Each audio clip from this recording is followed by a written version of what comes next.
Hai, Assalamualaikum warahmatullahi wabarakatuh. Nama saya Raina Savitri, 23170035. Saya di sini akan membahas sebuah materi yang berjudul Sistem Saraf. Yuk, mari kita bahas. Tahukah kamu, kemampuan kita dalam memahami lingkungan sekitar seperti melihat, mendengar, dan mencium sangat dipengaruhi oleh sistem saraf. Lalu, apakah itu sistem saraf? Sistem saraf manusia adalah jaringan kompleks yang terdiri dari otak, tulang sumsum belakang, dan semua saraf yang saling berhubungan, berfungsi untuk mengatur dan mengontrol seluruh aktivitas tubuh. Sistem saraf terdiri atas dua bagian, yaitu sistem saraf pusat dan sistem saraf tepi. Sistem saraf pusat atau disebut dengan SSP. SSP terdiri atas otak dan sumsum tulang belakang. Otak menyediakan daya integratif yang mendasari perilaku kompleks vibrata. Sumsum tulang belakang menghantarkan informasi ke dan dari otak serta membangkitkan pola-pola lokomosi dasar dan bekerja mandiri dalam menghasilkan refleks. Selanjutnya ada sistem saraf tepi atau SST. SST menghantarkan informasi ke dan dari SSP. SSP terdiri atas pasangan kanan kiri saraf kranial dan spinalis serta ganglia yang terkait. Saraf kranial menghubungkan otak dengan organ di kepala dan tubuh bagian atas, sedangkan saraf spinal menghubungkan otak dengan bagian tubuh di bawah kepala. Komponen sistem saraf yang menanggapi rangsangan. Yang pertama ada reseptor, merupakan penerima rangsangan atau impuls. Yang berfungsi sebagai reseptor adalah organ indera pengantar impuls. Yang kedua, ada saraf tersusun dari beberapa serabut penghubung atau akson. Serabut penghubung terdapat sel-sel khusus yang memanjang dan menulis.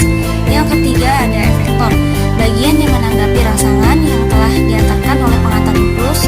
Efektor yang paling penting pada manusia adalah otot dan kelenjar. Selanjutnya nih ada bagian-bagian sel saraf. Ada dari dendrit, ada badan sel, ada neurit atau akson. Yang seperti itu tuh yang di kayak ekor gitu. Di ekor itu ada dendrit, ada badan sel, nukleus, akson, nodus ranvier, terminal akson, sama sel van dan selubung mielin. Selanjutnya ada otak manusia. Otak manusia ada midbrain, ada forebrain, ada hindbrain. Terus sebelahnya itu ada dalam otaknya ya, ada di bawah apa? Otak depan. Kita lanjut. Otak depan. Tuh. Otak depan atau vertebrae adalah bagian terbesar dan paling kompleks dari otak manusia yang terdiri dari cerebrum atau otak besar dan struktur di bawahnya seperti itu di gambar itu tuh ya. Ada thalamus, terus ada hipotalamus, ada brainstem, ada midbrain, ada cerebral cortex. Ya, yang berfungsi mengontrol sejumlah fungsi otonom, misalnya sebagai pusat pengatur suhu, selera makan, dan keseimbangan cairan tubuh. Struktur otak depan ada dari cerebrum ke lobus frontalis, ada sebelahnya ada temporalis, lalu sebelahnya lagi ada parietalis dan occipitalis. Otak tengah atau yang disebut dengan mesencephalon. Otak tengah merupakan pusat keseimbangan otak depan dan otak belakang. Otak tengah terdiri dari bagian lobus opticus atau colliculi superior dan colliculi inferior.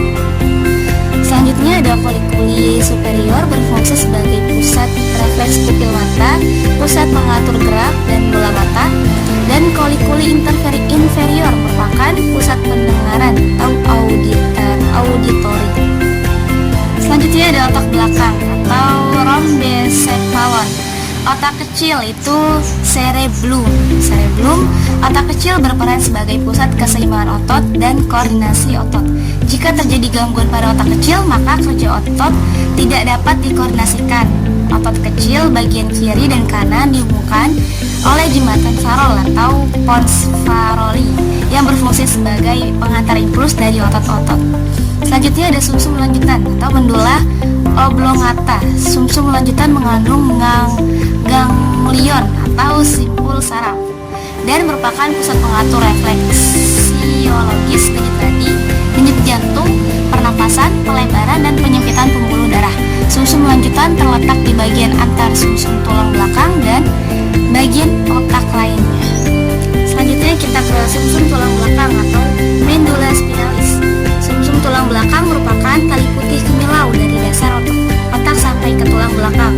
Fungsi utama sumsum tulang belakang sebagai penghubung impuls dari dan ke otak serta memberi kemungkinan jalan terpendek pada gerak refleks. Itu ya, ada saraf kranial, ada saraf leher, punggung, saraf spinal, terus saraf apa lagi tuh, pinggang, pinggul, dan ekor.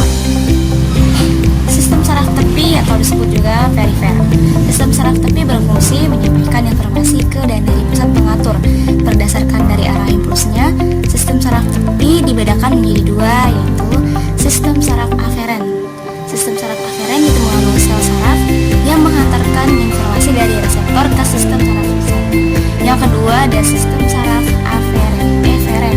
Yang tadi pertama tadi aferen, yang kedua eferen.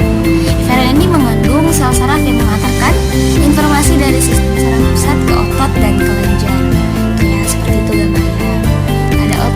Ada otak, ada sumsum tulang belakang, ada ganglion, ada saraf. Jenis-jenis saraf tepi. Yang pertama ada sistem saraf sadar atau sistem sensorik somatik, berfungsi mengatur aktivitas-aktivitas yang disadari. Kayak contohnya nih, kontraksi otot kaki ketika kita berjalan. Terus saraf sistem ini terdiri dari 12 pasang saraf kranial keluar dari otak dan 30 saraf spinal keluar dari susun tulang belakang. Sistem saraf tidak sadar yang kedua, atau yang disebut juga dengan sistem saraf otonom, adalah bagian dari sistem saraf tepi yang mengontrol kegiatan organ-organ dalam, misalnya seperti kelenjar. Gerak biasa atau gerak sadar adalah gerak yang terjadi karena disadari atau disengaja, misalnya seperti berjalan, berlari, dan berolahraga.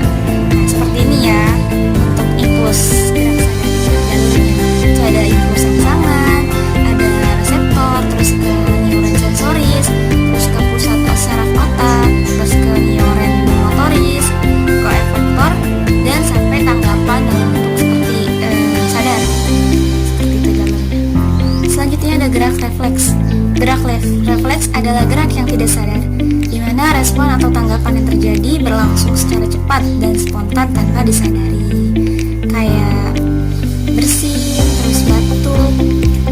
Sini jalan impulsnya. Bisa dilihat impuls rangsangan, reseptor, neuron sensoris, sumsum tulang belakang, neuron motoris ke efektor otot. Oke, terima kasih.